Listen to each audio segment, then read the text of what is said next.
The prison guards were instructed to expect nothing unusual, just a quiet, off-record visit by two public figures. They had no idea the silence they were told to expect would soon be shattered, not by chaos, but by a single sentence. Captain Ibrahim Traoré and Zinedine Zidane walked through the heavy gray corridors of the penitentiary with calm composure. Their steps echoed against concrete walls lined with regret. Robinho, once a dazzling star, now stood waiting behind a bolted steel door. When it opened, he did not smile. His eyes, dull but observant, landed first on Zidane, then on Traoré. The three men sat. Zidane spoke of the past. Robinho spoke of shame. Traoré said nothing, at first. He simply listened. Listened to a broken man speak not about his fall from fame, but his fear of watching his son repeat the same mistakes. Then Robinho asked the question neither guest expected. "Do you think there is anything left of me worth saving?" The silence was thick, loaded. And that was when Captain Traoré finally leaned forward and said one sentence, 7 words exactly. "Your past is done, but your name isn't." Robinho blinked as if struck. He leaned back, eyes glazed, fists clenched, and then he stood up suddenly, violently. The guards watching through the camera feed jolted. One reached for the radio, but Zidane raised his hand slowly, signaling no.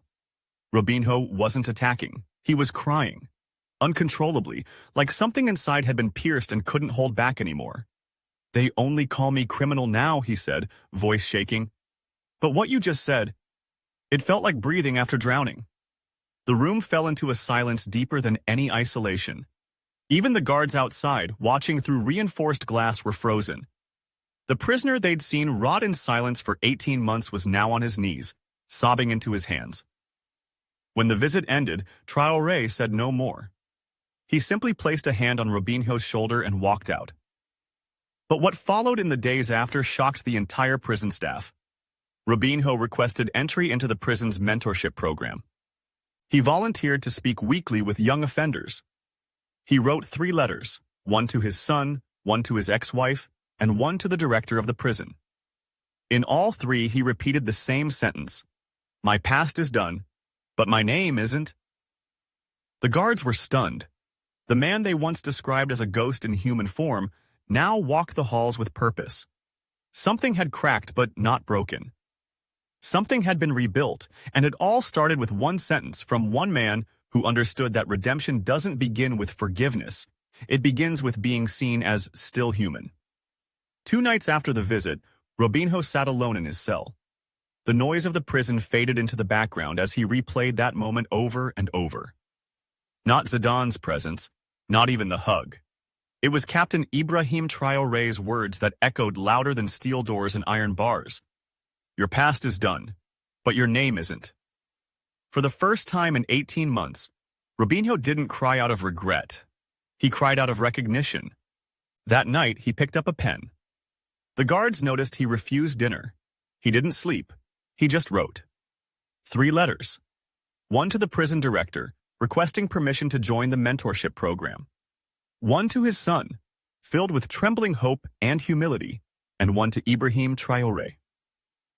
It wasn't long, just 2 sentences. "You said I still had a name. I'm ready to prove it means something."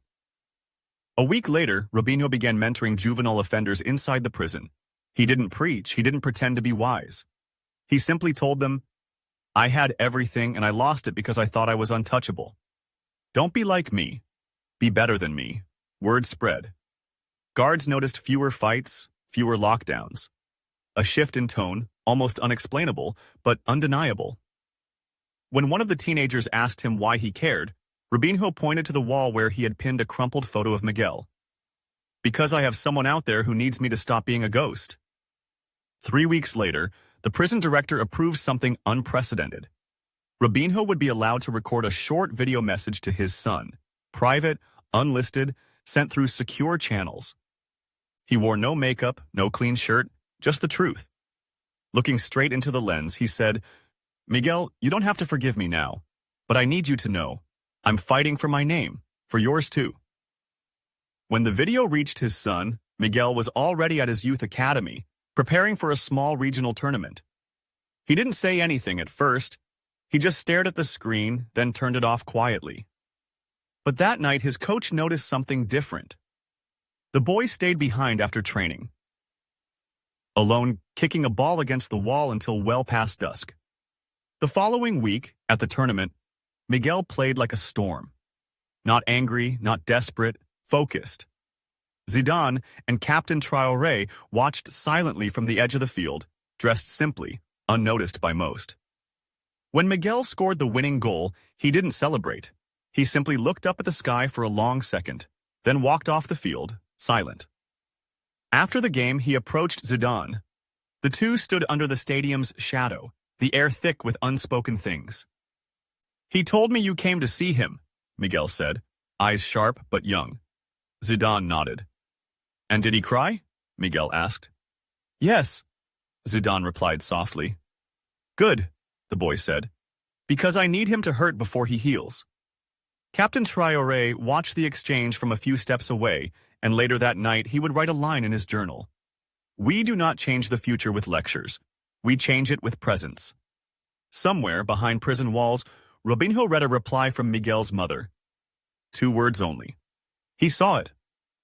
Robinho placed the note on the wall next to Miguel's photo, then went back to the small desk, picked up the pen, and began drawing training drills, ones he used to do at Real Madrid, copying them out carefully, thinking, "One day, I'll give these to him myself." Because as Captain Traoré said, his name wasn't finished yet.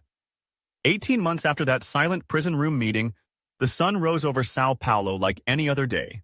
But for one man inside the city's correctional facility, the countdown had ended.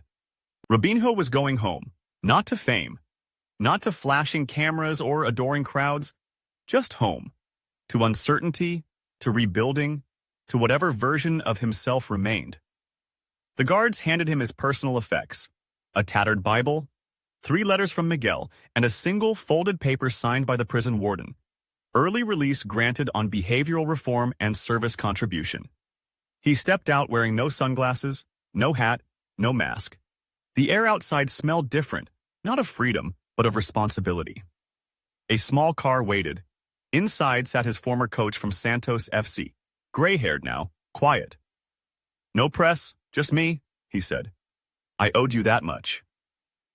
The ride was short. No one waved, no one cheered, but that was how Robinho preferred it. He wasn't looking to be seen. He was hoping to be worthy. Over the next few weeks, he kept his head down, sleeping in a modest flat offered by a friend, helping coach local youth teams, showing up early, staying late. The boys called him Mr. R, none of them old enough to remember who he used to be. But one afternoon, an envelope arrived. No return address.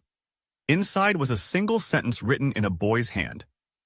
"I have a game next Sunday. You can come if you want." No signature. No emotion. Just that. Robinho stared at it for hours. His hands trembled when he finally placed it inside his wallet, next to Miguel's old photo. That Sunday, he arrived early, dressed plainly, sitting far in the back of the stadium bleachers. He didn't know if he had the right to be there, but he came anyway. On the field, Miguel warmed up with quiet intensity. He hadn't seen his father yet. He didn't look for him either. But the moment the whistle blew, Robinho recognized something familiar in the boy's movement. The way he held the ball close, the way he tilted his body before acceleration. It was like watching a younger version of himself, but better, more disciplined, more focused. The match was fierce. Miguel scored 1 goal, assisted another, and then, with minutes left, he was fouled hard. The crowd gasped. He went down, clutching his leg. Robinho instinctively stood, half rising from the bench, his eyes wide, fists clenched, heart in his throat. But Miguel stood back up, limped, refused to be subbed out. And in that moment, Robinho saw not just his son, but a warrior. When the final whistle blew, Miguel's team had won 2-1. The crowd clapped modestly. No stadium roars, just the rhythm of proud parents and hopeful dreams. Robinho didn't move. He just sat, watching Miguel walk toward the sideline. Then, suddenly, the boy stopped, turned, and looked straight at him. No anger, no smile, just eyes that searched his father's face like reading a forgotten language. Robinho stood slowly. He didn't wave. He didn't call out. He just opened his arms, unsure if they would be filled or left hanging. Miguel stared for a second longer, then walked. 1 step, 2, 10, until they stood just a breath apart.